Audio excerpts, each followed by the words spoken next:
to Pop-O-Holics, the show about hot takes, hotter than hot taste pancakes. We're a couple guys. We're just having fun talking our favorite films of 2021. I'm your host, Christian, and I'm joined as always by my two best friends, Chris Conkling and Brian Dupree. And what is this show? Welcome to Pop-O-Holics. This is our last episode of season 3. 3 years that we've been doing this. So wild. If this is really if this is your first time listening, we're so happy that you've come on this momentous occasion. But what do we do on this show? Well, as the boys know, we do things a bit different around here. But also very similar to other places. So we do look back on 2020. We look back on every year that we do and we select our favorites. We've released either one or I don't know at this point, maybe 2 episodes, depending on how I cut it. Look backs. Look back. We looked back. That's what we did. Look back. We looked back at 2021 and we chose some of our favorite like miscellaneous categories. I did video games. Chris, you did podcast, and Brian did some albums. We all kind of talked about that, and then we did favorite 3 TV shows. So check out our previous episodes for that content. But we're getting into the meat and potatoes, the real centerpiece of what we still consider a pop culture centerhood, which I think, judging by the box office, even this year, still holds true. Most valuable asset was a movie from as far as like income, other than Fortnite again. But that one thing might have been the Fortniteification of things. Anyway, a lot to get into this year. And so we do take this episode. We're going to talk about our top 5 films. But before we get there, gentlemen, I do want to look back a little bit on the last year of Pop-O-Holics. First of all, I want to say thank you so much. I couldn't do this show without you both, and it's always part of what centers me is doing this show. We do a lot of this for ourselves. We don't have any way of setting this up for income at the moment. We're all grown adults with jobs. So I appreciate you both as we maybe look into merchandising in the future. I don't know. Viewers, do you like this sweatshirt? Maybe that's something we do. It's a great sweater, I gotta say. It is. It's very Shout comfy. out to Bobby Katie. Yeah, Make that sweatshirt happen. Absolutely. As we look back on the last year, gentlemen, how do you feel the show has gone? Well, first and foremost, I want to thank you for everything that you do to keep the show running. Brian and I have our tasks, but I mean, you dedicate a significant amount of time to editing the audio. And we just really appreciate everything you do for the show. And hosting is a huge job. So thank you for holding us together. Brian and I have mentioned this in the past, and you kind of just mentioned this as well. But this is something that I look forward to every single week. And it kind of grounds and centers my weekly schedule and keeps me busy. So I absolutely love getting to talk to both of you every single week. And I hope we can do this for a long time. No, yeah. Thank you to both of you. Christian, I know from the beginning, I did not fully understand. I am now starting to edit audio myself and am so indebted to you for everything you've done, keeping this show going and sounding absolutely incredible compared to podcasts with a lot more resources than we have. So yeah, thank you guys. And this is the most structured my life's ever been since I've been doing this show. It's an absolute treat. And I don't know who pushed us to YouTube this year, but thank you to all of our new YouTube subscribers. Because I think shout out to C4S Villains for making us make the leap to YouTube. Definitely. Yeah, it's been really fun, kind of learning to be on camera and doing this that way and getting exposed to a whole new audience, hopefully. So thank you to all our subscribers and to both you and Chris and Christian for editing the videos for this show, because I know that's a huge task as well. Yeah, I've really found a way to minimize the amount of effort I put in and maximize the amount of effort you both put in. So thank you for that. Hosting is actually pretty easy because you all do all the groundwork. So I appreciate that. No, it's always fun to do it. It's interesting reaching our the end of our 3rd season and looking back on it. And we just want to thank all the listeners. Like if you're listening right now, thank you so much. It's so cool to see the growth that we've seen on the YouTube channel and all of you. I appreciate it. I know it's nothing but your time, but your time is so valuable. Thanks for choosing to spend it with us. I also want to thank all of our wonderful guests, of course, our friends at the C4S Villains, both Vash and James. It's awesome that they've collaborated with us so much, and I know I'm going to be on an upcoming C4S Villains show later this month, which is exciting.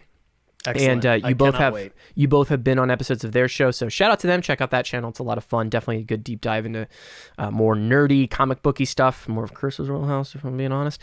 But also all the other guests. We've gotten some wonderful guests from other podcasts. I'm not going to name them off the top of my head because honestly, I don't have their names in front of me because I didn't prep this very well. I'm going to say, shout out to Dana, Ryan and Bev Ellis from the Top awesome. 100 Project. Always amazing. Can't wait to have them back at some point soon. Dana Goodman. Is that the name? Right? Diana Goodman as well from 30-2010. Yes. Susan Tekla-Krulinska. As always, yes. Wonderful. Incredible. Yeah, everyone, sorry for those that we've forgotten, the classic guest, Marcus. We haven't had him on in a while, but I'm sure he'll be back on at some point soon. But if I missed anyone, I apologize. But yeah, always incredible guest. Appreciate every time we get a guest to come on the show. You're wonderful for choosing to spend your time slumming it with us. Right. And we just very, very much appreciate you coming on and talking about pop culture. So thank you to every single one of the guests that we've had on over the last 3 years. To be fair, though, our show sounds better than most podcasts. I'm not going to shout out the other ones, but there is a really good sound to our podcast. So slumming it, maybe from a content point of view, but from an audio quality, sound guy's holding it down over here. I'm very proud of the work that we do to make it, and it's work that you all do to make the audio good too. So thank you, Brian and Chris. All right, that's enough stroking our own egos. It's just really awesome to do the show, and so looking back, this being the season 3 closer, thanks. A lot of great episodes. Please look back. Anything that you've seen that you want our takes on it and stuff, please cherry pick that stuff to your heart's content. That's why it's there for you. Very cool. And you can find more of us on our social medias. We got a link tree below. But we're going to get into the meat and potatoes of this episode, which is looking back at our top 5 films. And, part of the reason I love doing the show, and I hope listeners love listening to it, is our diverse perspectives. Like, I honestly think we bring a lot of differences to the table, and it's seen throughout the eclectic nature of our choices. There are some crossovers that we'll definitely hit on. Where we agreed, so maybe we'll be able to come to some kind of conclusion on our actual the Pop-O-Holics best of. I think it's pretty obvious, but Brian, you're kind of letting us down here and that, so I'm gonna have to do some math. But let's dive into it. Let's talk about our top 5 films of 2021. Brian, we are gonna start with you in your number 5 pick. All right, my number 5 pick is Paul Schrader's The Card Counter. This stars Oscar Isaac, Tiffany Haddish, Ty Sheridan, and Willem Dafoe, and Martin Scorsese is the executive producer on this. I knew next to nothing going into this movie and was lucky enough to be able to catch it in the theater. And this movie kind of blew me away. Paul Schrader, he's in his mid-70s at this point, famously wrote Taxi Driver, multiple Scorsese movies.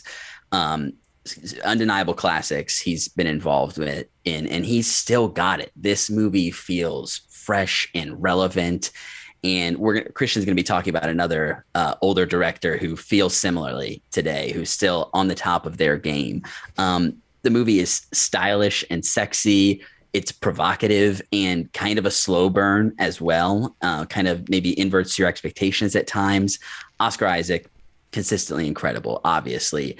Tiffany Haddish, I think they have great chemistry together on screen. I talked about this when I reviewed it. I think she has to deliver a couple of clunky dialogue lines, but she does as good as she can with a couple of bad jokes that she has to deliver. But I think that's largely working well. I think the less you know about it going in, but it is worth noting that there's some graphic violence in this movie that we come back to multiple times that is difficult to watch, and it's based in reality to a large degree. So I will say it's very difficult. And this movie came out on September 10th, 2020, very intentionally 20 years after 9/11. And that's all I'm going to say about this movie, but there are ties there that are relevant. The poker is as good as it needs to be. You get some of the classic monologuing over the game to explain the odds and how things work from Oscar Isaac. But you soon realize that the poker is not nearly as important as who's playing it and who Oscar Isaac is, what's his background, and where he comes from. We get a nice relationship between him and Ty Sheridan's character, who knows more about him than he likes people to generally know about him, who kind of drives the plot forward to where we ultimately get. We also get Willem Dafoe, always doing good work. Not a likable character here by any stretch of the imagination, but always good when he's on screen. It just kind of came out of nowhere for me. And like I said, I didn't know what it was about. And once you realize what it's about and what type of character we're studying here, it's just really relevant today still. And hard to believe that this, I said something about this. It's a movie that was very popular that deals with similar stuff to this. It's the anti that movie, and I can't really say it without spoiling it, but this movie takes a honest look at post 9/11 reality and what was happening in really meaningful ways, I think.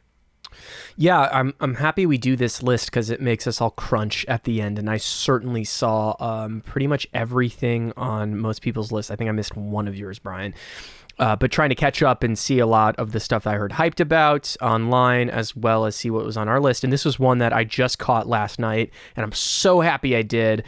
If I wasn't accounting for recency bias, it probably would have cracked my top 5 because I just enjoyed it so much. And I honestly let one in I'll talk about that was really just like, I want to talk about this movie, and I don't think it was talked about enough, and I want to highlight it. But this definitely is easily crackable into the top 5 because it is unexpectedly great. I think it does the stuff that the movie's title and what you get from the very get-go. Like, I think it's delivering on that in really interesting ways. It does do, and we'll talk about this off pod, but it builds up an adversary that it never completes, and it's so frustrating. And it's like it would be the bad guy of the other movie you think you're getting, but you really get this other deep dive into a man that's got a lot in his past. And Oscar Isaacs, of course, is like, I told you, I'm so gay for Oscar Isaacs. He's so good in this movie, and he's so handsome, and man, he rocks salt and pepper, makes me think it's possible.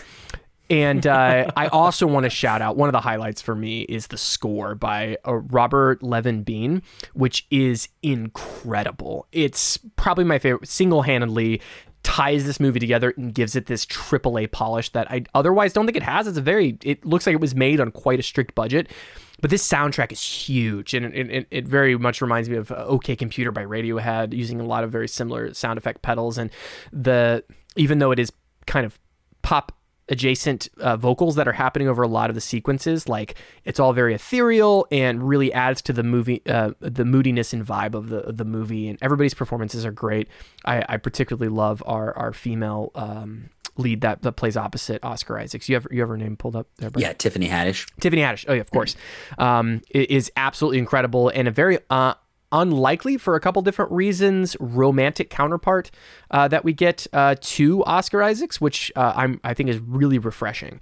And it's really well done. I think this is a great little sleeper hit that you've pointed out here. Definitely high recommend to the Card Counter.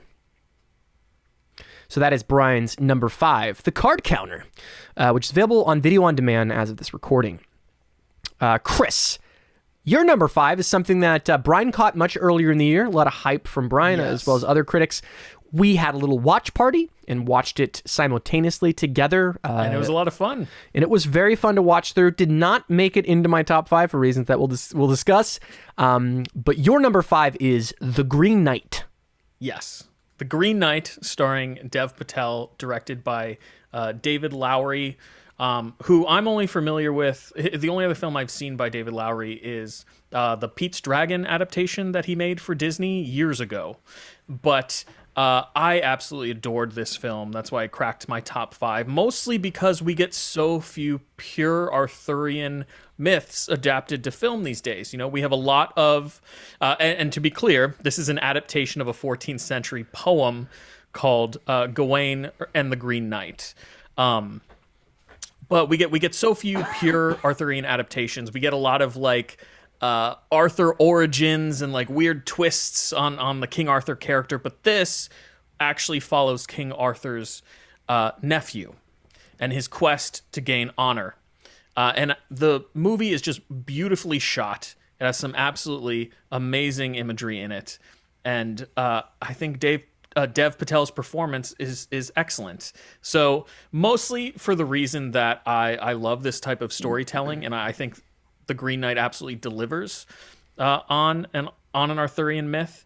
is why it cracked my top 5. But I mean, the bonus is that the ending of the film is kind of divisive and lends itself to conversation, which something that we've talked about here on the show before is that the best films are movies that you can walk out of and debate with fellow viewers about what they think happened. And I'll leave it at that, because I know Brian also has this movie on his list. But if you haven't seen The Green Knight, I highly recommend watching this movie, and that's why it comes in on my top 5. Yeah, Brian, spoiler alert for this, but Brian, this is your number 2 film. So we're actually Way up sneaking there. deep into Brian's top film. So Brian, I'm really curious to hear your thoughts on The Green Knight and why it was so high on your list. So this is another one that I was very lucky to be able to see in a theater, because the visuals are magnificent. The color palettes, the cinematography, it's all working very well. And even the special effects when they're happening all fit the tone of what's happening throughout the course of the movie. Just to interject really quick, Brian, I will say, like, if you can see this in 4K, do so. Yes. I'm envious that you got to see it in a theater, but it looked beautiful in 4K. No, yeah, it's gorgeously shot. You mentioned Dev Patel, incredible acting all around. I want to shout out Alicia Vikander as well, is doing a really great counterpart to Dev Patel. But yeah, I think this is an Oscar-worthy performance. Dev Patel would definitely be worthy of a nomination for best lead actor in this, I think. I really love that. For one thing, the movie doesn't hold your hand at all. Arthur is a character who's never named. Same thing with Merlin.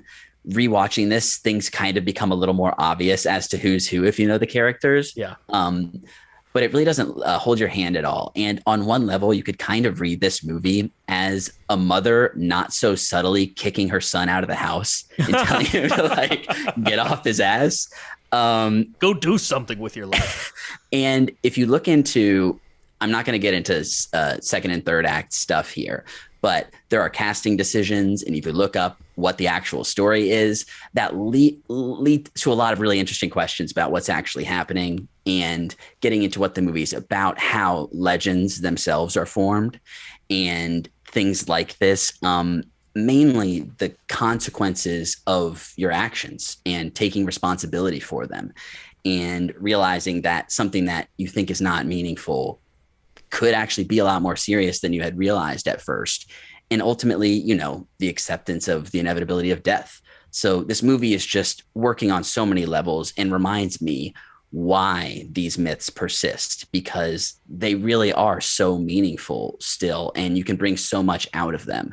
I gotta say, and let me get the actor's name right here. Okay, Sean Harris as King Arthur, saying, so apparently, according to what I've heard looking into this, Gawain or Gawain are like the two generally accepted potential pronunciations. Sean Harris as Arthur comes in and says Garwin, and it's just like, it makes no sense at all, but it's so perfect how it's like, I feel like no one's going to tell the king that he's been pronouncing his nephew's name wrong his entire life. I was watching the movie with subtitles, Brian, and I have to say, I think most of the actors in the film pronounce it Garwen. And I was like, that's such an interesting way to pronounce that, the A in this name, because I've never said it that way in my entire life. Yeah. And as soon as they said it, I was like, what? I think it's something that Lowry may part have... of it is all of them are whispering all of their dialogue, and they're saying like, "You're Garwin, and you must protect the crown and go forth and eat the secret nebula of what is your destiny." I've never Arthur heard in particular, yes, so much gruff a lot of whispering in my life. It's a choice. It's a choice for sure. It's definitely a choice, but I think this movie definitely rewards rewatches and all the performances. And Vikander gives an incredible monologue at some point later in the movie. But yeah, there's so much to like here. And the movie, because of the ambiguous ending, because of the questionable there's a point in the middle that lends itself to an entire interpretation of what happens after the rest of the movie. Yeah. But it's just very much up my alley. And yeah, what can I say? I'm a huge fan. Yeah, so I caught this one with Chris, and I can say that it is very well made, and it is a very good experience. I would say that my first viewing was just frustrating, because if you do not have a dense knowledge of Arthurian lore, if you haven't read this poem, or if this is your first time watching this movie, you will get very little off of your first rewatch. But it is a great thing to watch and then get involved with like getting into the lore, and that's all great. I think some takeaways for me, we talked about the cinematography. It is really, really underexposed, and half the movie is incomprehensible on some TVs. I have a very low quality 4K panel that I was sending Chris screenshots. I was like, I can't. Christian and I were taking comparison photos. Oh, no, that's I a would be bummer. like, this is what I can see. And then he would be like, this is what I can see. And it's literally just like a black screen. And I was like, oh. And that's, that's them pushing the boundaries of the medium, which is another credit to why it should be viewed on a really great screen and a really great sound system. Luckily, I have a pretty good sound system and ways to enjoy that. So I could tell that it wasn't a fault of the film. It's just them pushing the boundaries. And unfortunately, that's going to leave some people on the wayside. If it's very dark and you can't see anything, you bought a shitty TV. And I understand that. So I didn't pull that against it. The shots that I could see that were well lit are incredible looking. So obviously cinematography is grade A. And I hate being that guy. If you have an OLED TV, you're in for a treat. Yeah. Oh yeah. It's a real showstopper as far as its black levels in contrast. Another shout out is the sound design is incredible, is absolutely, and they actually had members of Lucasfilm do the sound design, and it shows, and that's probably where most of the budget went, and it shows. It's very, very good sound. It's something you could just put on at a party and you just have it in the background. Like we're gonna be seeing this on like indie bars, just showing it on the TV while music is playing for the rest of our lives. Because why not? Because it is a visual feast. But most of it's incomprehensible. A lot of old men whispering things. And if you don't have any knowledge of the poems, I don't think there's much to grab onto until you get really deep in the lore. And unfortunately, is why it doesn't crack my top 5 is because from a standalone piece of art, it requires so much external understanding that it ultimately can be frustrating for those reasons, but I'm not going to knock it. It is what it is, and I think it's I want to talk about some things, casting decisions. That's all I'll say, that become more apparent once you maybe rewatch. Maybe it's apparent on the first watch, but that lend itself to kind of what's happening in the play, or in the poem. The poem. But I'm happy you guys both watch this for sure. Like I get that it's divisive though. It's good though, and the last 20 minutes are incredible. Like what they do cinematically in 20 minutes makes it a worthwhile experience. I'd say all those caveats aside, see it and immerse yourself in it. It's a very interesting experience. And I want to say, sorry, Christian. No, good. Before we get off of this, talking about new release strategies and how things come out, this had kind of a limited theatrical release. I know it was at some of the AMCs nearby me, but A24 has started doing something where they'll do like a one night only exclusive screening that you can pay for right before it goes to standard kind of video on demand rentals. Mm-hmm. And I actually watched the one that they did for this, and it was a little bit of false advertising because it was available on VOD the next day, and this was more of a limited window, but it did have some Q&A stuff. And is it Ralph Ineson? Let me make sure I get his name right. I apologize.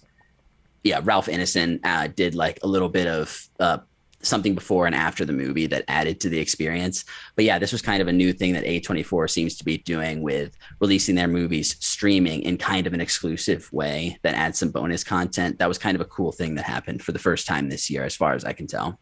Yeah, and I really appreciate that. You know, Christian and I talked about that release strategy months ago when the film was first coming out. You sang such high praises of this movie when it initially got released that Christian and I both really wanted to see it. But the time period in which A24 released that window, Christian and I weren't able to make. So, our only qualms at that time were like, I wish it had been like a 24-hour window, where you pay for a digital ticket, watch it within 24 hours, get the special features, and still be able to see it. But that being said, I think this is a really cool strategy, especially considering the time that we're currently living in with the pandemic and not everybody being able to go out to a theater and experience certain films. So I do appreciate them doing this, regardless of whether or not I was able to see it at that time. Fantastic marketing too. It was mostly marketed with the narration by Ralph Ineson, who's in the movie. He plays the titular Green Knight. For my money, he's just not in the movie enough, and that's sad. And I understand for the story and the poem that it was based on, but I wish his voice narrated the whole thing, because hearing him talk is just the best thing in the world. He's got a real gruff voice, and when he comes in, it's like he steals the whole stage, and then he's just gone, right? And it's like, I need that. I need more of that in this Arthurian lore. But definitely great pick. It is Chris's number 5, and Brian's number 2.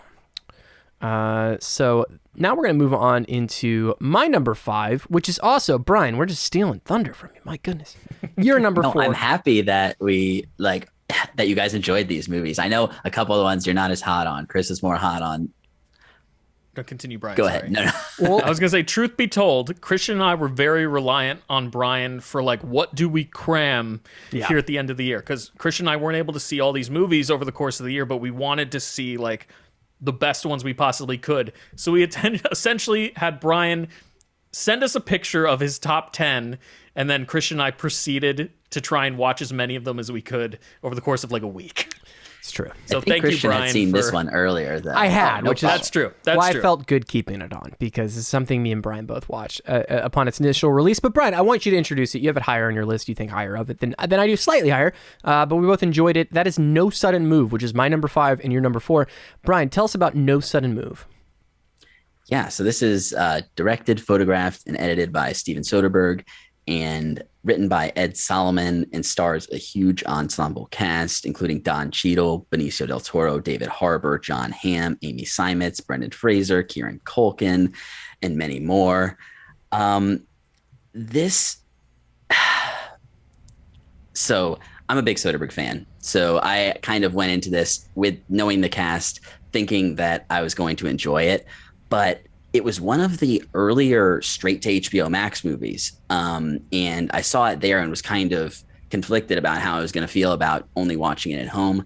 I know Steven Soderbergh is someone who is constantly messing with release strategies and new types of content. So I don't think he's not one of the huge naysayers of this sort of release, which made me happy. And it was a great watch at home, even though I think because of the interesting way that it's shot with a lot of super wide angle lenses, it would have looked great in a theater as well. But this one just gripped me from start to finish. The ensemble cast is, first of all, Brendan Fraser coming back. I'm The Mummy fan from way back. This was one of the action movies that I grew up on, and he kind of dropped out of the industry for a variety of reasons that we don't have to get into right now. But seeing him pop up in a relatively small role was great. But the characters, Benicio del Toro and Don Cheadle are working incredibly off of each other. Just hilarious relationship. We don't know the full extent that all of these characters really know each other, and are very much our characters know as little as we do to a large extent, which creates a lot of tension that drives this movie, because it is a heist movie, and the heist seems relatively low stakes on some level. And by the end of the movie, it opens up into the full scope of what this is that our main characters didn't even know when they were getting involved in it. David Harbour, he is probably a secondary character. I'm not sure if you define him as the main character, but he does one of the funniest scenes of the entire year for me in this movie that I'm not going to get into because of the plot, but absolutely hysterical comic stuff that's happening here. And Kieran Culkin, someone that's getting a lot of praise right now because of Succession, comes in and is just this firebrand, insane character that really brings things to a whole new level. This movie, similar to The Card Counter, it kind of has this moment of, oh, it's kind of a message movie without really being heavy-handed. It gets very expository at the end to be like, this is what's actually happening, with a fun cameo, to be fair, which may or may not work for people depending on how you feel about the rest of the movie. But Soderbergh is just a master craftsman and always is able to work in these realistic and relevant messages or plot points into movies that are just fun as hell to watch. So yeah, this was a big thumbs up for me.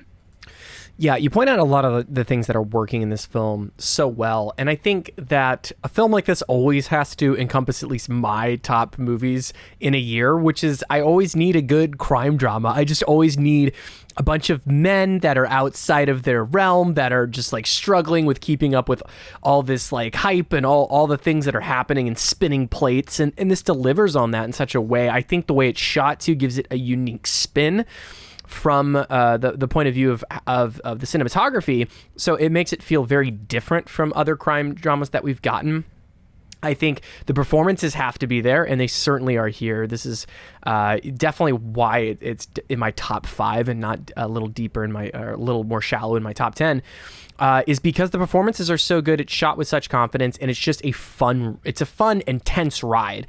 And it's not overly tense like maybe you get with something like, what was that Adam Sandler movie, Hidden Gems, where Uncut Gems. Uncut Gems, excuse me, where I'm gonna have a heart attack through it. You know, it's just the right level of tension throughout, where we're concerned for all the characters. They're all in over their heads. This kind of in a year that we didn't have a Coen Brothers proper movie, this kind of fit that little niche of the just, again, characters in over their heads and things outside their control. They're dealing with only partial knowledge, and we're getting filled in the gaps throughout. It's just a perfectly executed crime drama that just has this little chef's kiss of an ending as far as where our characters stand and where their place is in this world, and kind of summing up some of the greater themes of it. Done so expertly well. Like, this is not easy. I think some people could watch this movie and be like, I've seen this before, but to execute on this level, I think, requires such a daft hand from screenwriting and from cinematography performances that it's always refreshing to see, like, oh, we're still doing crime dramas. They're still innovative. They're still fun. They're still very tense. They're still very real. They can still say things about the real world. We can throw this actor who keeps showing up in movies, you know, at the third act and just showing up as a crumuppan. It still works. Like, I'm here for it. I had so much fun. I remember watching this very late at night, and it just, like, keeping me awake. There was no way I was going to turn it off before finishing it. Don Cheadle, holy shit. Benicio del Toro being awesome. John Hamm plays... I love a lot of the decisions that John Hamm has made in his career and he plays the most like good police officer, and it's so great when handsome men play almost subservient roles to things, and it's great seeing him in this. Oops, I just messed up the video feed. Sorry, Chris. It is just a wonderful ride. Like, if you want that dad movie of the year, this is it. And I know that's a little pejorative. Dad movie of the year. But it's so it's so damn good. It's no sudden move. I can't say enough good things. Chris, you didn't have a chance to catch this one? I didn't. This is one of the ones that I wanted to cram in so badly at the end here. I'm gonna watch it in the next couple days. I never got around to seeing it this year. Recommend it. If you slept on it, definitely a lot of fun if you're into any of those things we talked about. That is No Sudden Move. That is my number 5. That is Brian's number 4. Chris, we're moving into number 4s at this point. So we have to fill in. What was your number 4 film of this year? This one's kind of a technicality. It's a technicality, no down boo over, as we call it in the comedy bang bang circuit. Because this movie did come out before. It did, but it was... This is the real one. Let's be honest. Like, this is the true vision. The one that doesn't have any actual consequences in the universe that it's portrayed in? Sure, go ahead. If you had asked me if this would have ended up on any top film of the year 2 years ago, I would have been like, you're fucking crazy. There's no way this is going to be the best superhero movie, in my opinion, of the year, and that's Zack Snyder's Justice League, released on HBO Max. You know, I talked about this movie when it first came out, and I kind of, you know, I repeated the same sentiment that I just did, that the quality of this film was so shocking to me because I wasn't really a fan of what Zack Snyder had been doing with the DC universe. And yet, this movie feels like such a complete vision of one artist. It is coherent and uniform, unlike the original cut, the 2017 cut that we got from Joss Whedon. It, like what I said when it first came out, was I feel like it is, you know, epic in nature, the traditional mythic storytelling, like I've been talking about multiple times over the course of these lists that we've been doing, and how much that resonates with me. But even more so than like Spider-Man No Way Home or Shang-Chi and the Legend of the Ten Rings, like this feels like an artistic vision. And despite the fact that it's 4 hours long, I watched it 3 times in one weekend. I don't do that often, but I just enjoyed the movie so much. I really felt like it belonged on my top 5 list of 2021. And I'm glad that despite all the controversies surrounding this movie and how much I disagree with maybe how this movie came to fruition, I am glad that an artist finally got to release their vision. So Zack Snyder's Justice League comes into my top 4. Totally forgot this movie came out this year. When you were, it was like one of the first things that we talked about, and I had it on my list, and I was like, "There's no way it's making it to the end. It's impossible that it's there." I'm sure there will be better things that come out this year, for my taste at least. Chris, I'm honestly really surprised that No Way Home is not here. So, did you say No Way Home is top 5 MCU for you? It is top 5 MCU. Yeah, it's Zack Snyder's Justice League, would that be top 5 MCU if it was in the? Oh yeah. Wow, that's high praise. I was not expecting that. Yeah, I think this film, like I said, is such a singular vision and so cohesive. Despite how you feel about the writing or the how certain actors are portraying these beloved DC characters, I really feel like over the course of the year, this is something that was a singular vision. And we don't get that very often. There's always a lot of studio interference and stuff. And based on what we got in 2017, that movie's the perfect example of studio interference. And you remind me, Arcane was too long? I love Batman, Christian. Yeah. Oh, yeah, that's right. I forgot you love Batman. Oh, so it was character-based. Okay, interesting. I can't believe this made your top 5. It's crazy talk. I haven't thought about this movie since we watched it and had to talk about it a bunch. I'm glad you cosplayed as Joker when we reviewed this movie. I love the Joker, but I will not let it taint a view of a film that is over-bloated. Was slightly better at a recut. It was better. That is undeniable, and we all admit that. Because Justice League was a very low bar. It was a very low bar to be better. Incredibly low. Yeah.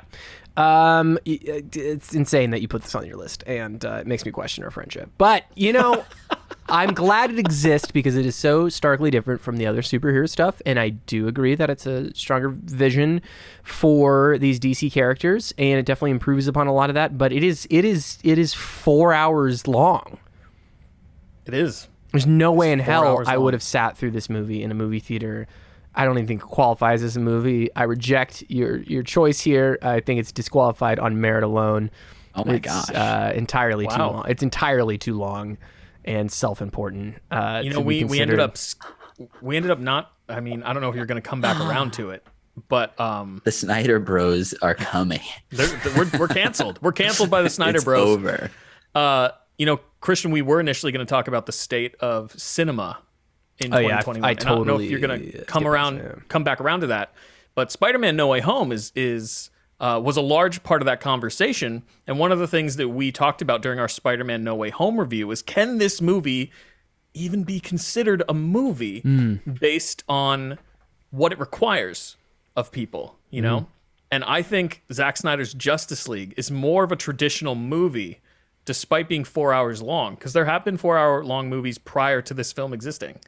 But it's more of a traditional movie than Spider-Man No Way Home, despite the fact that I love Spider-Man No Way Home. But this is more of a movie, and that's why it ended up on my list, among other films, among other movies.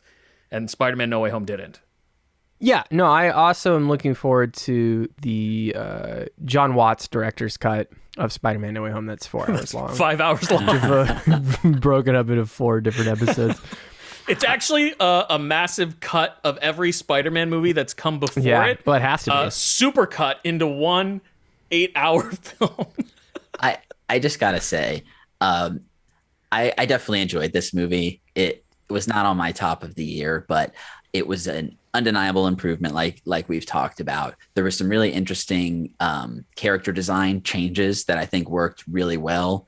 Obviously, you said it, Chris. The movie just structurally makes more sense, and the plot is fleshed out in a way for multiple characters that make the story stronger. And it's self-contained to some degree, which is more than can be said about something like No Way Home to some degree. And Snyder's style is all over this thing. There's a couple scenes that are just classic Zack Snyder moments. With it. And what I kind of remember most about this is watching it with a few friends over the course of an afternoon. So getting a group together kind of helped get over the length, and it's broken up in chunks where where to pause if need be. Over the course of before noon, noon, afternoon, into early evening. Early evening. And, another reason why this movie ended up in my top 4 slot, and I explained this when we first reviewed it at the beginning of the year, is that I had such a low bar for this film. And there were moments over the course of this movie that made me fucking weep. Because I'd been waiting since I was a kid to see these particular DC heroes have these epic fucking moments that they were deserving of on the silver screen. And yes, I watched it on my TV at home, so it wasn't on the silver screen. But despite that, DC has been given the short shrift over the course of the last decade in terms of quality filmmaking, outside of like the Nolan movies. And if there was ever going to be a Justice League that existed, a Justice League film, I'm happy that it's this movie, despite all those negative things, like it being 4 hours long and us getting a really shitty cut of it prior to this coming out. But I'm happy to say that this Justice League movie exists, because being a fan of the Justice League, this is what I would have wanted at the start, A movie that was optimized on a rear projection CRTV full screen. Here we go. Good. Oh boy! All right, that is Christian. What's your number 4? That's Chris's number 4. My number 4 is really, and this is the last time I have to do this disclosure, so thank God. I work for Apple, but I do not work for the TV division. All the thoughts in here are my own and not of the company that I work for. Is a film that's exclusive to Apple TV Plus, and it is Palmer, which is directed by Fisher Stevens, written by Cheryl Guerrero. And it stars my boy JT, Juno Temple, Alicia Wainwright, and Ryder Allen as the young boy. And essentially it chronicles Justin Timberlake's character, who's a character who's coming back from prison, and he finds an unlikely relationship with Ryder Allen's character, who's a small boy in his trailer park, who has kind of a tumultuous family background, and he's a very different little boy from the rest of the kids at school, and so he gets made fun of and picked on a lot. And it's an interesting choice. I chose it over, we're going to talk about another wonderful film that made your top 5s. And I also saw that film. And what I'll compare it to and why I chose this over that is very simply, I feel like it would have been my number 1 movie if it was shot like the film you're going to talk about. And maybe directed and written a lot more like that, but had this story behind it, because I found a lot more drama and conflict between our father wolf and our little boy cub, as it were, in these types of films where a man has to come and be a fatherly role where he wouldn't be otherwise. And what's interesting is the Ryder Allen character is almost either gay or trans. We don't really know because he's young and he really hasn't come out yet and he hasn't decided, but he enjoys dressing in the sex of the other gender, and he also comes across very effeminate. And what's very interesting is Justin Timberlake's character is a very masculine character. He was in prison and he's had a rough upbringing and has to kind of put on a front to be very masculine. And it's these diametrically opposed things, and a kind of fatherhood ensues within. And although I don't think that, I think it's shot almost like that shaky cam documentary kind of look. I think that's fine. I think it works for what it is. It's nothing super we haven't seen before. I think the writing is pretty good for the subject matter at hand. I think there's some tropey Hollywood type of stuff that happens. And I think Justin Timberlake is overall fine. I don't think he's giving an Oscar-worthy performance, but I think he's ultimately doing very good work here. The supporting cast and everyone around him, and Juno Temple, who is on, we also will note, was on one of our best of TV shows, which is Ted Lasso. She's doing something that should be very hard, very tropey, very on the nose, and she's doing a very good job of it. So I think despite some of those setbacks that I would admit for it, this film ultimately is very heartwarming. It tells that story that I explained in a way that I haven't seen with things that we're dealing with now. and young people and how they may express themselves. And I found that just a much more interesting conflict than other TV shows and movies that try to do this thing. And I found it ultimately more dramatic of trying to see Justin Timberlake's character have to navigate this in this small town with people that would judge something like this happening. So it felt a little close to home for like my upbringing and kind of how maybe I was a little bit different and people just assume things about me because of the things I was interested in. And I found it very, very sweet. It was an early film that came out this year, and I didn't want to forget about it. I want to make sure it got some love, because I think ultimately it is just very, very, a very, very sweet tale with good drama and an interesting conflict between our characters. Brian, this was your last little submission into looking. It did not crack your top 5, which again, for the record, I completely understand for being these shortcomings. But what did you think about Palmer? I had a good time with it. Yeah, it, like you said, it can feel a bit generic at times, but the kid and everything that's happening there is very much speaking to the times. On Wikipedia here, they call him gender nonconforming, which I think is probably a good way to talk about it. And he's adorable, and you can't help but just love this little kid and understand why this convicted felon, who is a former star quarterback of the football team, comes back after being in prison for 12 years and sees how ass backward some of his former groups, like friends that he hung out with, treat people like this kid who he's growing to have an affection for and feel protective of. And yeah, I think all the performances are where they need to be. I think the standout performance is really from Ryder Allen for me as Sam Burdett. But yeah, all of the supporting cast as well. JT, he's doing his thing. When he needs to do the emotional moments, he's doing everything that needs to be done. And I think it was relatively effective emotionally. And yeah, we'll get to the one you were talking around that I chose over this, but I definitely understand why you feel how you do. Yeah. I think everybody should check it out. I think it was under talked about. I think it's a good feel good story. I think it's something that connect with maybe an older generation as well as a newer one. So I love stories that can kind of bridge that gap in a way. So that's kind of my love and appreciation of it. It comes down to a lot of that. It's very accessible, which is, something that can have its downsides, but I certainly appreciate it for the subject matter that they're kind of covering. I also, kind of similar to the card counter a little bit, appreciated the idea of coming out of jail genuinely reformed, although there are bumps to that for plot reasons. But I feel like that's kind of a story that doesn't often get told. And obviously because of the state of our jail system, that's a huge part of it. But yeah, that was kind of refreshing, I thought. Yeah, both films cover how conventional occupation is very hard to accomplish after being a convicted felon, for sure. Right. So that is Palmer. It's streaming on Apple TV Plus. Brian, yours was No Sudden Move, which we already discussed. So we'll move on into number 3s. Brian, let's hear about 9 Days, your number 3 pick. Oh my. So this is the feature directorial debut from Edson Oda, who's a Japanese Brazilian filmmaker.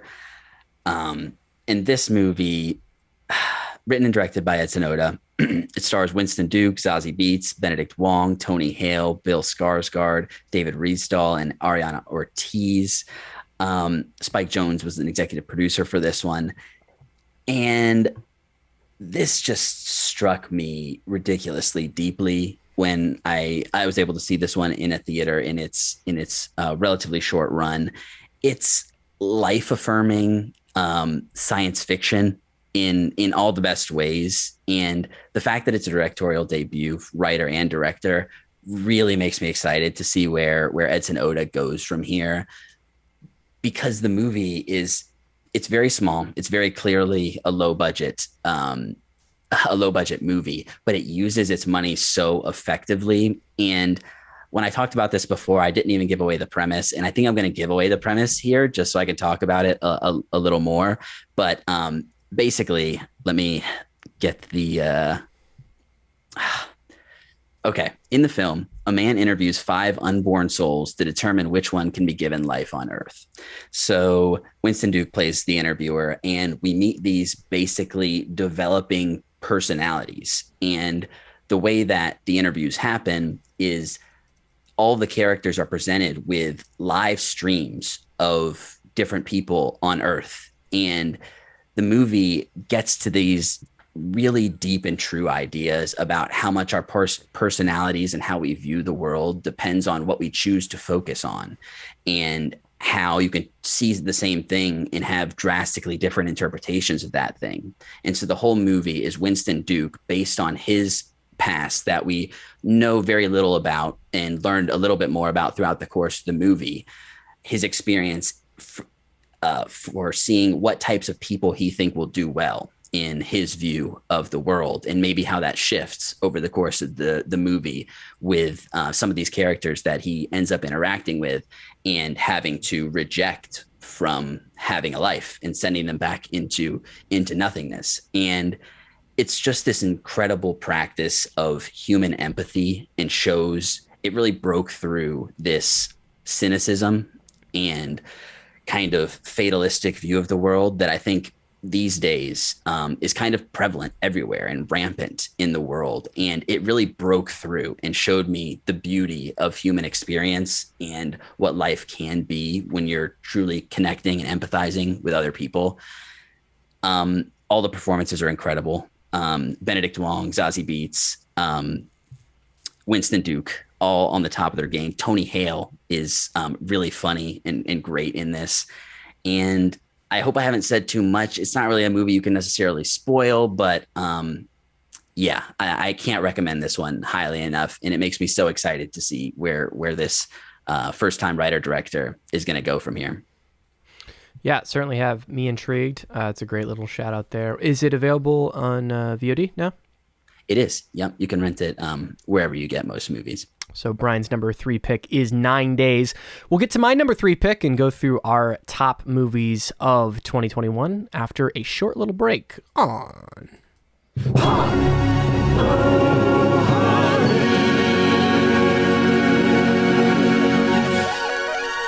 All right, and we're back talking about our favorite films of 2021. And we're on to my number 3. We had number 3 for Brian being 9 Days. And now going to my number 3, which is one of the few things that I watched. I crammed a bunch of stuff that was on Brian's list, a bunch of stuff like Power of the Dog, a bunch of other Oscar-worthy stuff that like I needed to catch that was buzzworthy by the end to make my list. And this made it in right under the wire. It was one of the last movies I watched, probably the 3rd or 4th last movie I watched. And that's, I wanted to make sure I prioritize it because it's by one of my favorite directors, which is Paul Verhoeven, which old as shit, still doing his thing. He made one of my favorite films, Starship Troopers. He's one of my favorite directors of all time as well, Christian, as, past listeners of the podcast will know. Oh, what are some of your favorite films by him? I don't know, like RoboCop. Oh, you love RoboCop. Huge fan. This is a man who knows vision and purpose when it comes to what he's doing, and he's not afraid of anything at all. And or anyone. He just does what he does, and he does it so well, and I respect him for it. And Benedetta's got to be one of his most interesting films. This dude is, how old is Paul Verhoeven? He's like 70 something. I'll look it up. 38. He is 83. 83. And I have never seen a movie that could have been made by a 15-year-old. A very, very, very smart 15-year-old, 20-year-old. And he accomplished it. Benedetta, let me get the story here. 17th century Tuscan Italy, as a sinister threat of the plague looms over Europe, the sincerely devout 8-year-old novice Benedetta Carlini is brought into the Thetan covenant of the Mother of God in Pescia as a bride for Jesus Christ. 18 long years later, as ominous whispers of disputable miracles scandalize the cloistered sisters, a test of faith awaits deeply pious Benedetta in the shape of bruised, abused, and earthly Bartoloma, a young woman fleeing her violent father-in-law. Now, while under a vigilant eye of the cynical abbess Felicia, fleeting glimpses of the forbidden fruit invite a tentative intimacy, ungovernable desires, and intense diabolical obsessions in. And suddenly, the holy signs of faith manifest in Sister Benedetta's body. It has to do with that was a very overly long plot, but basically, it is about a lesbian nun in the 17th century who self-proclaims miracles upon her and gains religious fervor in the covenant that she's in, and it surrounds the plague and a lot of Christian Catholic hierarchy. This film is an absolute batshit crazy movie. It involves a Jesus wielding a sword, slicing off the heads of serpents, fighting off bad guys. Benedetta is sexually attracted, and she takes the mother of a bride of Christ to the most logical conclusion, which is she needs to have sex with Jesus. She's not allowed to have mortal sex, so she finds a psychological workaround in having sex with Bartoloma, her a fellow nun that she takes in that she has sexual relations with, and she has. Let me just. I want to interrupt you here. Let me just say the man knows who he is. But also, if it's not clear, this is based on a true story. Like, Benedetta is a real person who existed, and this is largely based, it's an interpretation of the stories that surrounded her life. Yeah, it involves a lot of things I'm into, okay? It involves zealotry, like talking about faith and how people's faith can motivate them and organize people to do things and organize politics and influence all those things. It deals with somebody wrestling with their faith and their doubts and their relationship and interpreting things personally, as it is sometimes a lot of times taught, especially in the Christian faith. So that's very close to home. And then it's also slightly a softcore lesbian porn film. So all those things kind of amount to me absolutely loving the trip that is this movie. It is very well performed. It knows exactly what kind of movie it is. It's batshit insane in the best way possible. It actually stays within like its own reality. I think from hearing those descriptions, you go, well, this movie may not make sense and be a little too out there. Like all the like a lot of stuff is happening in Benedetta's head. And what's so great is she's written as a very devout person who believes in what she's doing. And I love that there's this earnestness in our main character, as faulty as it may be, and as we see the cracks of who she is, the way that she impacts the community around her, the way that she's like, there's certain things about this movie I don't want to spoil, but like a lot of like, well, this person's technically right and technically making the right decision for this community, but based in totally ludicrous reasons, and seeing all this go through, seeing the hierarchy of the Catholic Church and the patriarchy trying to take over. It's all so wonderful, and it's really incredible. It really honestly fought for my number one just because of how bold it is, and everything. It's really good. Brian, you had the chance to see this. I'm curious of how this. I mean, I can imagine why, because it's some of it's a little silly. How it didn't crack your top 5 and what you thought of it overall. Oh, this was great. This is in my top 15, maybe. It's up there. Top you did 20 see a lot of for sure. For the listeners.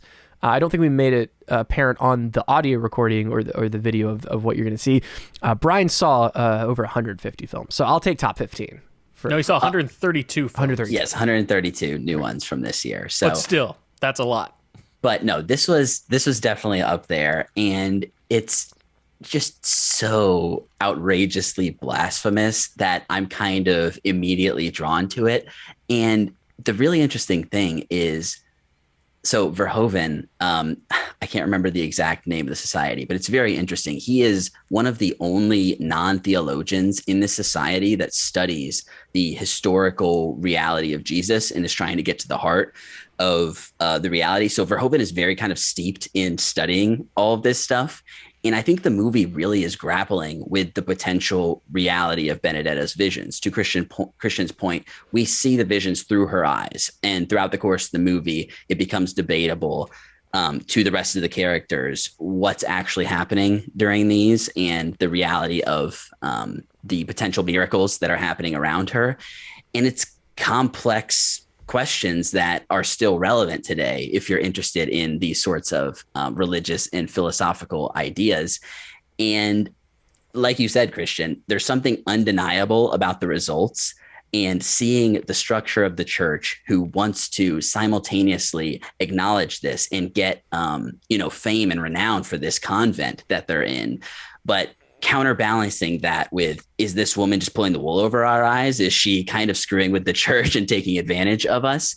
And having the plague be in the background of this, there are just so many interesting questions. And the idea of, there's very explicit things in the Bible about what is okay in terms of sexuality and things. And I think it's a little less clear for women in a biblical sense, and her being very interested in the Virgin Mary and kind of this idea of what makes you a virgin and what lengths you can go to maintain that. There's just so much happening here that is worthy of discussion and provocative in thought that, I was kind of just blown away by it. And then it's just like ridiculously sexy at times as well, right? So it's doing all of these things, and it's definitely a worthy shout out. And I was really happy that you put it in your top 5. I mean, we're talking about a movie where it asks these deep philosophical questions, and kind of the main portrait. Again, I think the winning element is Benedetta is a very genuine person. I mean, she's borderline sociopathic, but kind of taking, like, she's like, I'm listening to God the entire time this is happening, right? And that conflicts with the church's control and idea, and she's able to work the system the way that, they've kind of set up the rules, and it's kind of breaking the systems in play, which is so fascinating. But simultaneously, 2 nuns take a literal dump next to each other. It's the beginning of a beautiful relationship. It's crazy, but then there's moments of absolute terror and some of like the torture elements that are implied and some of the trial stuff. Like there's just the most bevy of, I'm laughing, that's crazy. This is also very heartbreaking. That's very sexy. Wow, that's sexy. And it's all these things happening, and I'm like, Paul Verhoeven, you motherfucker.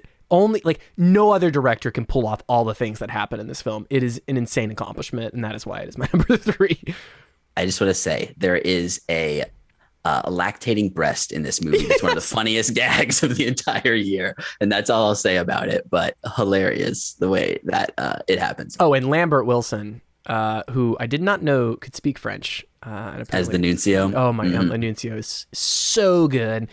Everybody's so good. My one qualm is that it is a French-produced film. It is made by a lot of different French and European studios and stuff, but it takes place in Italy. So it's a little jarring because they're all speaking French, and it takes place in Italy. That was kind of weird. They would have been speaking Italian, as I understand, Brian. So yeah, no, I think you're right there. Yeah, I think this is a product of the actors and everything. I think the film probably left realism behind a long time ago. No, but it doesn't. You'd be surprised. That's what's crazy. I haven't seen it, so I can't speak to it. That's what's nuts is, and after Brian had mentioned it on one of our weekly uploads, and after I read the description and stuff, yeah, I was expecting that, but actually the film is 100% kind of grounded. There's one audio element that is a little interesting that I think helps add some of the tension of. It's specifically Benedetta when she's having visions and she's speaking. There's very booming voice that happens that is the most supernatural thing that happens. But other than that, the film is actually pretty grounded, and that's what is so incredible about this film. It is one of a kind, if I could say, just like Starship Troopers, just like RoboCop. Paul Verhoeven, he's a fucking miracle, that man. Very, very crazy stuff. So that's my number 3. That is Benedetta. So that does it for our number 3s, with the exception of Chris, right? And the reason I'm holding it off is because it is Brian's number 1. So I do want to hold that for a moment and go into my number 2. So I get a little double upper here. Double decker, as it were. And that is a movie we all saw that I was surprised didn't crack any of either of yours top 5, because to me, Cracked my top 10. it was, it makes sense. Makes sense. I have it at number 2. You do. Because it's to me, it's so damn good. And it is, to me, a beautiful marriage of big spectacle, need to go to a theater to see it. Although I did watch it on HBO Max, wish I saw it in IMAX for sure, just during a particular Delta wave of the pandemic. So it did not make it out there. But that is Dune. That is Denis Villeneuve's Dune. And holy shit, like, this is a sci-fi epic upon which we rarely get done extremely well. And I think part of why it impressed me so much is because I couldn't have, similar to some of the other stuff that we've talked about, I talked about it with TV shows, and like a thing that I had no interest in, which was Dune. I was like, Dune is inaccessible to me. I will never be into Dune. I do not like a desert science fantasy. Like, it just doesn't vibe with me. And he was able to take it. I think the performances are amazing. Again, directed by Denis Villeneuve, and it stars Timothée Chalamet, Rebecca Ferguson, Zendaya, Oscar Isaac, Jason Momoa, Stellan Skarsgård. And what I find absolutely incredible about this film is the production design. I often talk about some of the Marvel goop of CGI and so much of the action set pieces in modern cinema and stuff. Something that certainly hurt the Matrix sequel that we saw this year, of just bland cinematography and CGI, and being like, oh, I'm in the 3D production house's world, and I'm just experiencing what this production house thinks of an action set piece. And certainly we had some highlights. I want to shout out the Shang-Chi train car scene, which in and of itself might have been my number 1 movie of the year. Just that scene alone was absolutely incredible. Scene. Yeah, and that really showed that they're not out of tricks, and they're, if they put their mind to it, they can make a really great thing. But this Dune, start to finish, is just a visual masterpiece, and even more so, obviously, bigger budget, I get that, but definitely could have settled on some tropes, and just Denis Villeneuve has a way, as we've seen with Arrival, of shooting big, beautiful science fiction stuff, and it's just a feast. And from the sound design to the actual mix of CG and practical effects, as well as in my opinion, a very compelling story start to finish. We had some complaints about its entirety being up for debate on being a part 1, but to me, I think this was a complete story, and just really loved everything that was happening. I think the visuals were just so inventive, and out of all the films that we've talked about, this was the one that definitely took me to a place. I was on Arrakis. I was stuck there. It was hot and sandy, and I felt the buzzing dragonfly ships, one of the coolest designs in sci-fi in my entire life are these dragonfly ships. So cool to be brought to life, and that is a big part of what I'll complain about and what I find joy in, which is innovative special effects, and this has it in droves. Just an absolute masterpiece from a visual standpoint. So for that, I think it's a one-of-a-kind cinematic experience. Dune, for sure, cracks in at number 2 for me. You guys saw Dune. What'd you think of it? What maybe kept it from being in the top for you? As we talked about it on the podcast during our Denis Villeneuve month.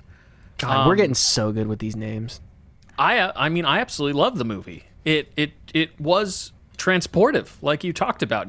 From the get-go, they place you in this world, and they do not care about how many proper nouns they're throwing at your face. They're asking you to immerse yourself.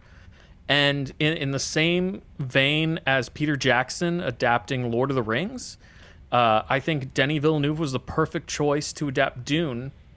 And the scope of the novel, which I haven't read, unfortunately, I might in the future here, but the world in which he's creating does feel Tolkien-esque and does feel incredibly immersive and lived in. And it's just expertly shot. It didn't crack my top 5, but it certainly cracked my top 10. And I'm looking forward to what Denis Villeneuve does with this property going forward. I can't wait for part 2. Brian. Yeah. This is another one that I'm really glad you shouted it out, because I was lucky enough to see this in the theater, and it's one of those movies that it's undeniably meant to be seen in this format. And you guys have said it. It fully puts you there. It, to me, is comparable to one of my favorite experiences back when 3D was a big thing, with Prometheus. After Avatar, Prometheus was the first time I really understood how much depth perception you could get in these sorts of screens and really putting you in the environment. And obviously Dune isn't 3D, but it similarly feels massive in scope and scale. And I talked about it when we reviewed it, but the way that the humans are set against it to give that scale, which ultimately is probably why this isn't higher for me, because the thematic density is not really there for me. It's more so about these visuals. But I watched this movie multiple times this year, and I definitely see myself rewatching it again prior to the second one coming out. So this is a really good shout for number 2, and seems like something that absolutely deserves some production design awards at a minimum. Also, do we have an update from your Aunt Jody? Did you get her perspective on the new Dune, Brian? Honestly, I'm not sure if she's seen it yet. I'll have to ask her. Yeah. I've just been dying for her hot take. Aunt Jody, big fan of the originals. What's his name? Lynch. David Lynch. David yeah, Lynch. She read a bunch of the books as well. Yeah. But that is Dune. That is my number 2.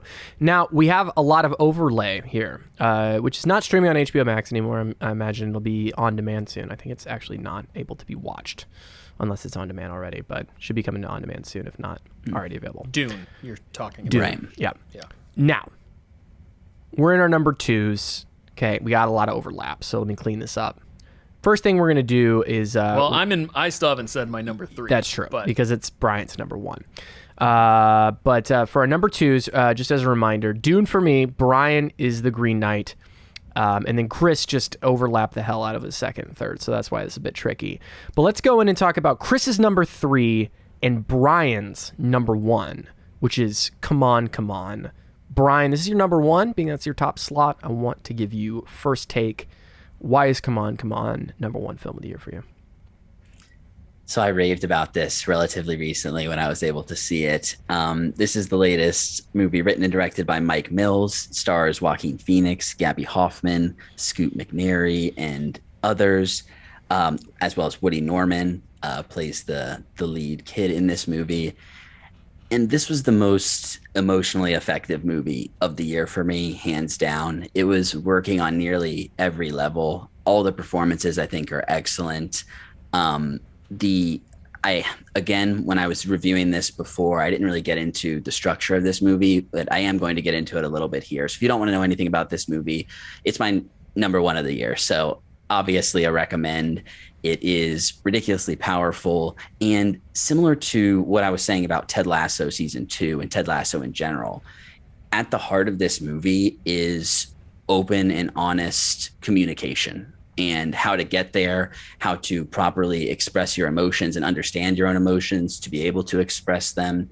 And it's framed through the context of Joaquin Phoenix and Woody Norman's character, who he has to, because of issues with his parents, watch him for a period of time.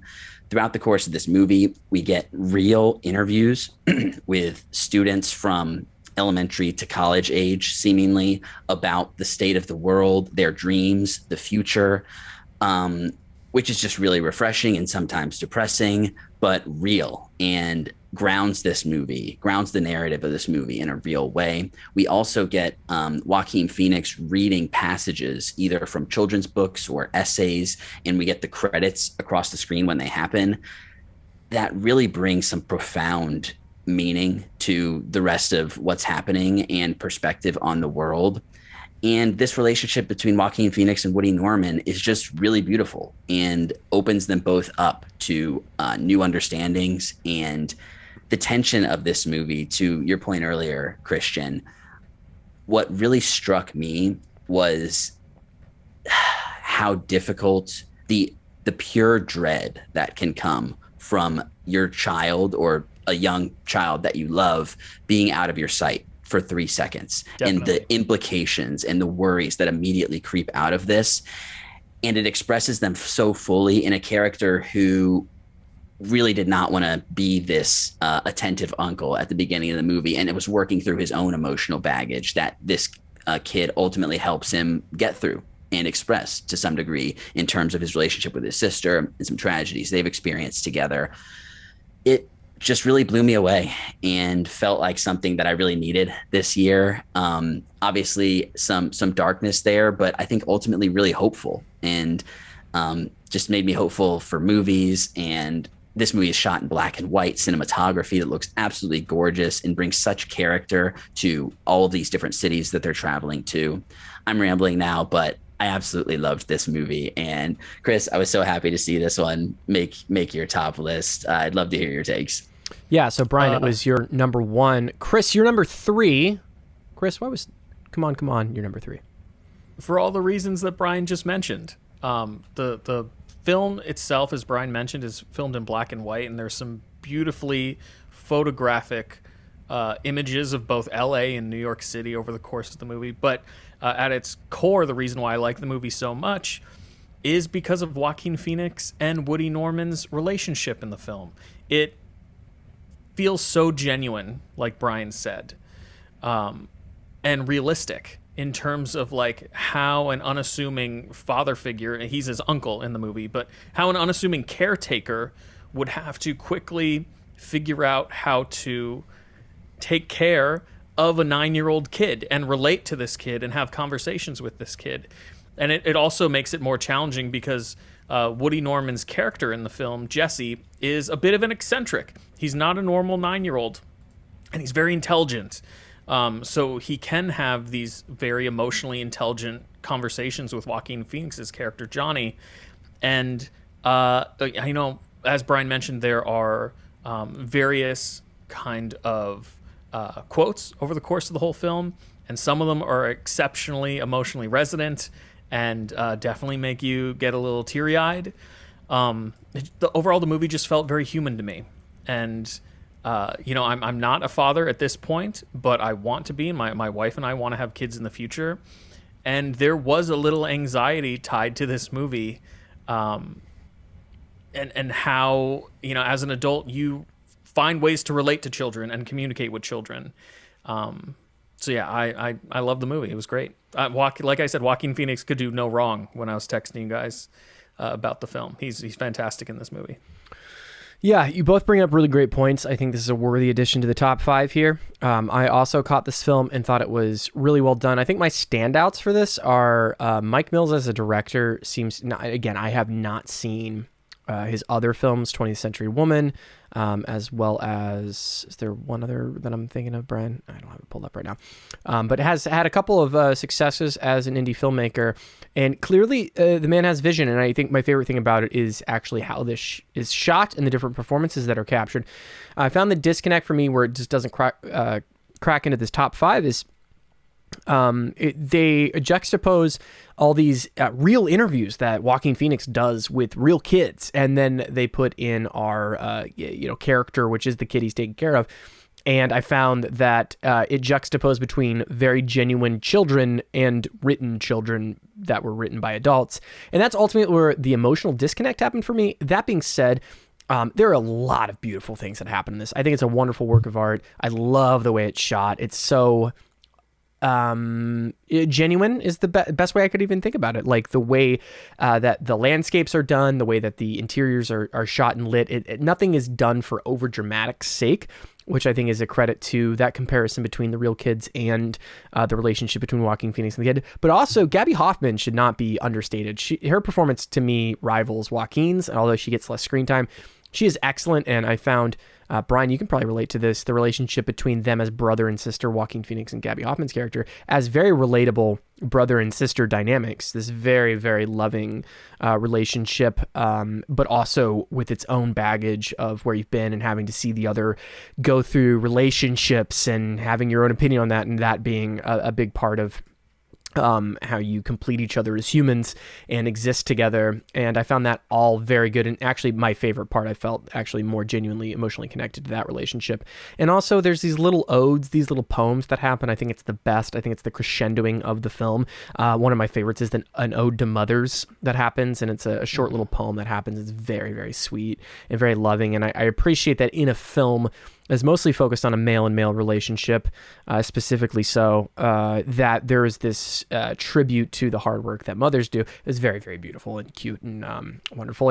And overall, got to shout out the Destinier brothers, two parts of The National, which is a band that I love, putting together the soundtrack, which ultimately makes it a very cute and adorable and very watchable, pleasant movie. I love a little pleasant movie that's this engaging, and that's the highest praise for me, is that it's just very, very pleasant, despite having some conflict and some drama. It's ultimately just very enjoyable and very cute and very real. And that is Come On, Come On, which is available on demand now. It is Chris's number 3, Brian's number 1. Okay. Now, again, as a reminder, number 2 for Brian is The Green Knight, which we talked about previously. Number 2 for me was Dune. And that brings us to our last couple number 1s that we're going to choose. Chris, I'm going to have you go first. It's a film that both me and Brian checked out, but it is your number 1. And we'll get to your number 2 when we get to my number 1, because those are the same, one and the same. But let's talk about it. Your number 1 film of 2021. Well, I just figured we both have this in our top 5. It should be something we ended on. It's also my number 1, and I'm the host, so it is what it is. But Chris, your number 1. Why don't you talk about it? My favorite film of the year, the best film of the year, is something that I actually had the opportunity to view recently, within the last week, and that is Tick, Tick, Boom, directed by Lin-Manuel Miranda. It's actually his feature directorial debut, starring Andrew Garfield and Vanessa Hudgens and a multitude of very talented people. But Tick, Tick, Boom is an adaptation of the late Jonathan Larson's stage play, Tick, Tick, Boom, and it essentially follows him over the course of a week leading up to a workshop for a play that he was writing, Superbia, and him essentially trying to complete the final song for the musical prior to the workshop taking place. And Andrew Garfield, I think, delivers one of the best performances of his career in this movie. And just the sheer fact that he can sing, I was totally unaware of. And he's actually very good at it, to be totally frank. But I absolutely adored this movie. I thought the fact that it's kind of this exploration of like what it takes to be a creator and the sacrifices that you have to make your dreams a reality, and the relationships that kind of fall by the wayside. And watching the movie, I don't want to relate myself or any of us to Jonathan Larson, because I think he's like a once in a generation type of creator, without a doubt. It also means we only have about 5 more years left to live. Right, exactly. I don't want that. Don't do that. I have fewer years than you, if that's the case. We'll never see success in our lifetime. Is that what you're implying? Thanks, Chris. What I was Don't you put that omen on me, Chris. Is that as creative types ourselves, I felt a kinship with him in the struggle that he makes. And I by no means have gone through the same types of struggles that Jonathan Larson went through during his life. But there was this kind of dour feeling while watching the film about like trying to be creative and put content out into the world and never getting to see how that content changes the world, and I think Andrew Garfield does an excellent job playing Jonathan Larson, and the songs are incredibly catchy. I've been listening to the soundtrack all week. I think it's actually better than the stage play, in my personal opinion, because what the film has over the stage play is it's able to intercut cinematic scenes with the songs that Jonathan Larson was singing on stage. And there's a great scene in particular where Jonathan Larson says, and now a contemporary romance through song. And it's basically this couple kind of muddling about and trying to explain themselves to one another in this very relatable conversation where they're trying to be polite, but in reality, they just want to shout at one another. And it's intercut with an actual argument that Jonathan Larson is having with his girlfriend at the time. And it's just a perfect example of how being a movie and not a stage play was to its advantage at this point in time. But yeah, I absolutely adore this movie. I can't wait to watch it again. And I'm glad that both of you were able to check it out. What did you guys think of Tick, Tick, Boom? I was a big fan of this one as well. I texted you early on that Lin-Manuel Miranda is pretty handy at direction from early on here. I was kind of blown away by the dynamic use of the camera and how, like you said, it really takes advantage of the medium, even more so than something like In the Heights, or in different ways than In the Heights. It expands upon, which he didn't direct, right? He only wrote and it was adapted from one of his plays or one of his musicals. Right. And I think something like West Side Story goes even beyond this, but I think the big choreography stuff is working better in those sorts of movies. But the connections between the real life events and the way that the movie contextualizes his real life and shows how this scene could have inspired this. And also, being a fan of Rent, I recognized multiple kind of nods, melodies, things that were reworked and used in Rent that were really based in part of his life. Obviously, the AIDS epidemic that's happening at this time too, and seeing his so many close friends just dying all around him, it really gave incredible context to, like you said, this amazing music that I'm sure as a stage show. And we'll get to the next thing that we're talking about too, but I thought it was really interesting how this movie and the other one that is Christian's number one are kind of like stand-up in their different ways, in their presentations to some degree, and a different, that sort of storytelling. And yeah, definitely. The stage play itself, Tick, Tick, Boom, has many comedic elements to it. So I can definitely see how you draw that comparison. Yeah. So this is something that I was not super looking forward to, even though I'm a fan of musicals, but it was very easy for me to enjoy this. I stayed up too late last night watching it. And I think all the performances are solid. All the music is great. And we got a couple of, it's obviously not Stephen Sondheim himself, but it feels like this really nice, almost ode to both Jonathan Larson and Stephen Sondheim, who recently passed. Yeah, newer, younger generation, or younger and older generation, kind of passing the buck. All the things you said I think are good. I think that the standouts for this is something I caught today actually. And although it didn't crack even my top 10, I will say that I enjoyed it way more than I thought I would. I do not love Rent. I do not love the style of music that's in Rent, but its impact and its craft cannot be understated, and I will admit to it being very, very well made. I just always not vibed with that 90s musical kind of vibes. Really not it, but there's some Seasons of Love. Just come on, that's a banger. There's also a song called Santa Fe off Rent that I quite enjoy. So there's some stuff there that I even like. But I wouldn't be the biggest fan of this the story that the Jonathan Larson himself. That being said, I think Andrew Garfield is incredible. And yeah, can he sing? Yes, he can sing. And he's very, very good. And I think the movie's at its best when it's just him and it's just quiet. I think the best song is the one that there's one where he sings on an empty auditorium outside with piano that is very emotional and very well done. When they get to the heart of it, I think it's really good. I think the relationship between him and Michael, the character played by Robin DeJesus, is really well done and really the emotional heart of the character for me. At the end of the day, Lin-Manuel Miranda really, like you said, coming across as a very, very competent director. The trickiest part is that I think it's hamstrung by music that I'm not super into for the most part. Like 85% of it, I just don't like the music of it. I think everything else is working for me, but for a musical, for me to not like the music is a bad thing. And I think I think if Jonathan Larson was alive today, he would have reworked the music. I can say that matter-of-factly in a film version, if he had his input, it would have been changed. This movie is certainly way better than the theatrical version of Rent. I recommend everybody. Have you seen any clips of the stage play? Of Tick, Tick, Boom? Yeah.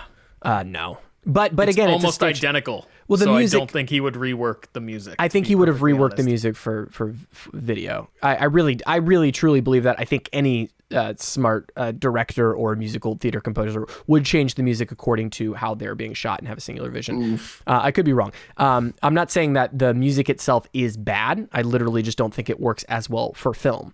I think it's actually probably a lot more impressive from a live band. I will say that 100%. And from my understanding, Tick, Tick, Boom was a one-man show done with a full band, right? Yeah. Which makes a lot of sense. I think that you would rework it for the film.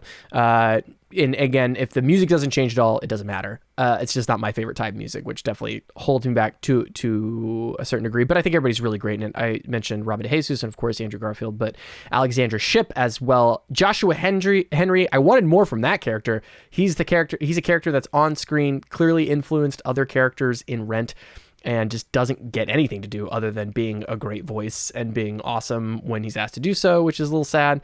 But other than that, everybody else is very good. But yeah, I think all in all, very successful in a lot of the ways that you said. So again, the biggest fault is the music, and it's kind of sad. But clearly, same things that you said, Chris.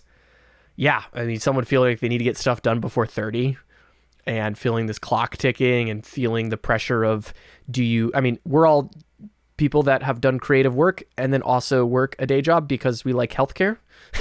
Yeah. So we've all been there. So it's definitely super relatable. And those are the parts that were really surprising. And I felt a kinship. Also, the fact that Jonathan Larson just wrote songs about sugar. I'm like, yeah, that's me, dude. Even has a conversation with his roommate and his best friend about like just writing jingles. And that's a conversation I've had many a times with myself. So, definitely vibed way harder than I thought with this one. But that's Tick, Tick, Boom. I figured that you would. It's available on Netflix now, too. So this is one that's very easily accessible. Chris, did you want to say anything else about Tick, Tick, Boom? No, watch it. Watch it. You're number one. Now we come to a close. Number two for Chris. Number one for me. Now, this is a film that we had to have a discussion of. Do we consider this a film or not? Is it a film? Is it a TV show? Is it an album? I think it is. Who's to say? So this is Bo Burnham's Inside. This is my number one, Chris, your number two. And I think the conclusion was it was made as a stand-up special. And that was the idea. But he accidentally made a movie. Because I was like, okay, it's longer than like 70 minutes. There's a story. It's not just music. It is a musical. But there is an overarching story. There's different shots of stuff. There's a cohesive narrative. There's a cohesive thematic message. And it's not just someone on a stage telling jokes. It's not a stage play that's filmed.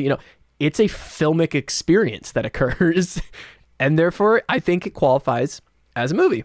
And that's Bo Burnham's Inside.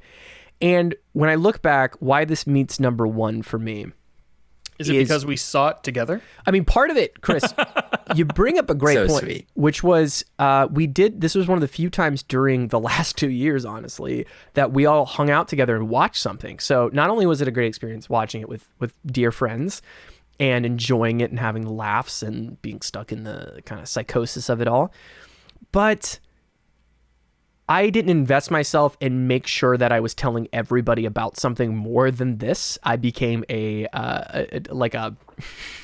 acolyte, Proselytizing. Proselytize the content.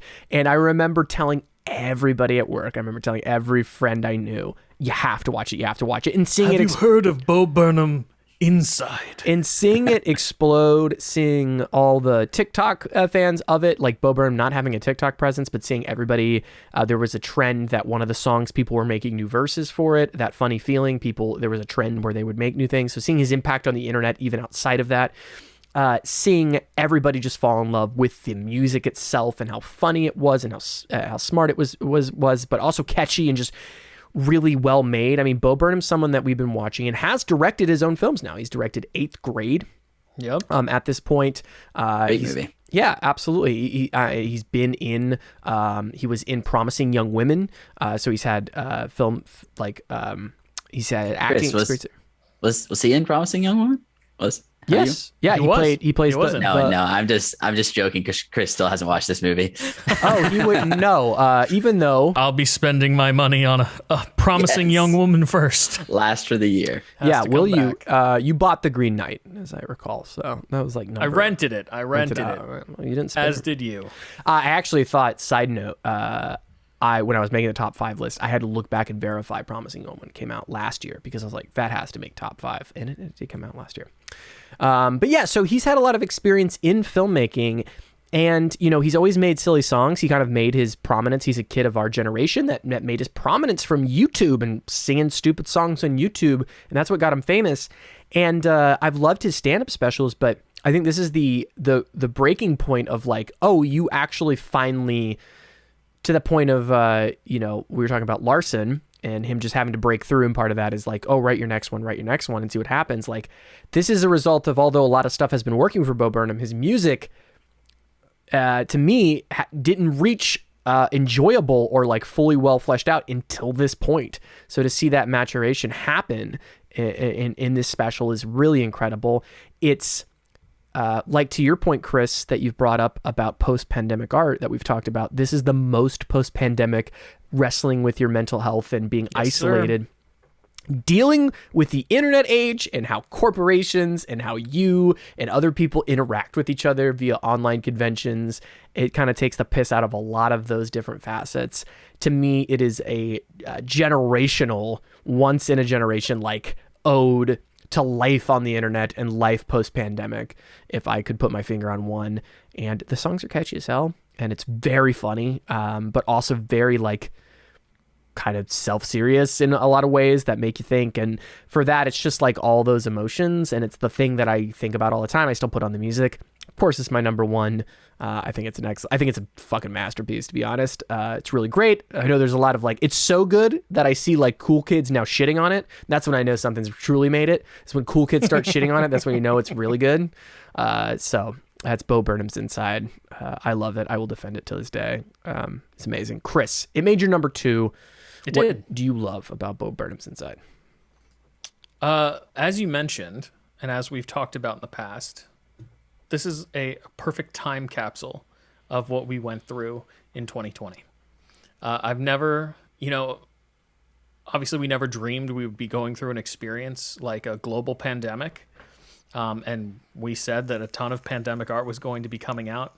But this is a perfect version of what it felt like to go through 2020. The emotional ups and downs that Bo Burnham goes through over the course of this special. The songs pointing out like ridiculous things that we had to do over the course of the special, like spending time FaceTiming his mom is something my wife and I did constantly because my parents were immunocompromised. So like for a whole year, all we had was the screen, and talking to them.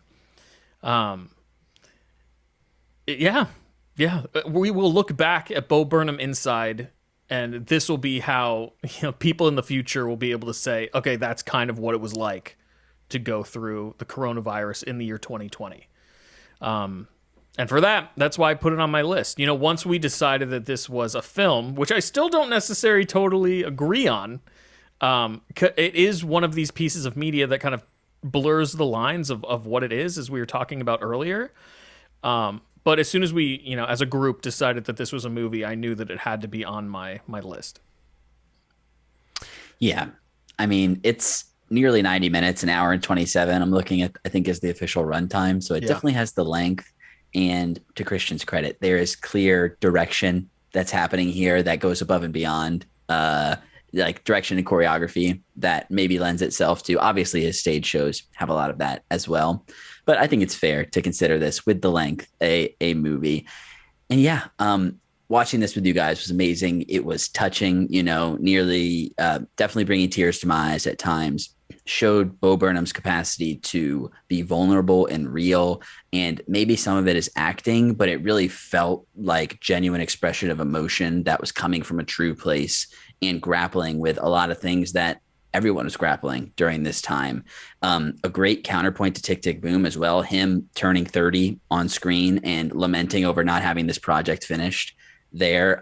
Definitely a lot of relatable stuff here, as we're all early 30s ourselves. So plenty to relate to here. And to your point, Christian, the music is just consistently catchy and hilarious, even when it is depressing and sometimes cynical to a fault, maybe, to me, which is my one negative with this sort of content.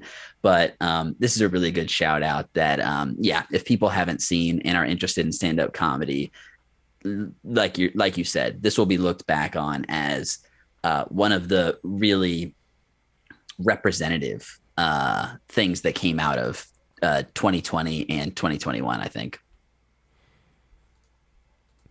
Yeah, of course I agree. It's my number one. I think it's great. I do want to mention for the film thing, It was featured in What Culture Originals 20 Best Movies of 2021, and it did debut. It did have a theatrical day, so it There did. you go. All right, boom, Officially lock a it in. movie. Yeah, I think it meets pretty much even the Oscar category for film. So yeah, it's settled. For your consideration. Bro, if Bo Burnham's Inside wins an Oscar, crazy times.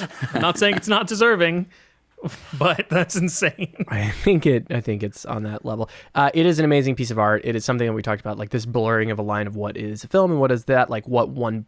And again, he had help in the editing phase, and I believe with the music production. Like there was other people, so I think a lot of people really like narrowed down. Like this was just Bo. I mean, it was a lot of Bo Burnham putting this together, but certainly quite an impressive effort of what one person can do with a set of cameras, with the knowledge, with some inspiration. Like it's Like choreography. The leg choreography in the film is impressive. I mean, Masterful. it Yeah. constantly impresses, right? It constantly impress the different styles that he can utilize, and yeah, I mean, it's just must have been a bitch to make. So for that, it's really awesome. And then it, like genuinely tackles a lot of like things that we all went through, and certainly I can relate with. And speaks to a lot of like societal issues, and god damn it, if every song isn't like incredible, like every song is so good. So yeah, Bo Burnham's Inside, number 1. Wow. Our top 5 films, that is going to be for me, number 5, No Sudden Move, Palmer, Benedetta, Dune, and Bo Burnham Inside. Brian, The Card Counter, No Sudden Move, 9 Days, The Green Knight, and Come On, Come On. Chris, The Green Knight, Zack Snyder's Justice League, Come On, Come On, Bo Burnham Inside, and Tick, Tick, Boom. Very cool. Anything that we wish we got to, that we didn't have a chance to even put in this category? Any films that we were hoping to watch? Brian, you saw all of them, so. There were a couple that I'm still meaning to watch. The Lost Daughter, Maggie Gyllenhaal's directorial debut, just came to Netflix in the last few weeks. Definitely been meaning to catch that one, as well as a pseudo horror movie called Censor that I heard a lot of really good things about. So those are a couple that I didn't get to see prior to recording, but those are a couple of the ones that I still want to check out from this year.